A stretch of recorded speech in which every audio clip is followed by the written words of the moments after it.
তরমুজ কাটলে তরমুজ নিতে তরমুজ নিয়ে কই যাবে চন্দু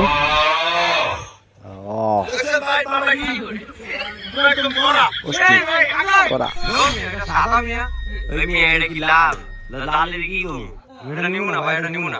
ভাই নেবেন না মানে মালা কাটছি অন্য নেবেন না এটা কি ভালো অবস্থা আছে এদিকে এই মালা কাট করো তখন আমরা কি সাদা তরমুজ খামুনি এটা কি সাদা এটা কি তরমুজ সাদা কি করছ ঠিক আছে ওই মিয়া এটা নিতাম না আমরা কি করব আমরা কি বাসা নিব ওই মিয়া এটা সাদা তরমুজ নিব কি আমরা পছন্দ করছি একটা আমনে সয়তে মাল দিয়ে এটা দিবেন ওই মিয়া আমি সয়তে করছি এটা কি সাদা তরমুজ এটা লাল তরমুজ আর কি আর কি এমন কি আমরা এর বদল কি করব আমি তো একটা মাল দিয়ে দিব তুমি মাল না ওই মিয়া মাল নিতাম না এরাম নাই ওই মিয়া খান তরমুজ নিয়ে যেতে আমরা কে আর কি আছে ওই মিয়া এটা নিব না মাল দিতে কইছিলেন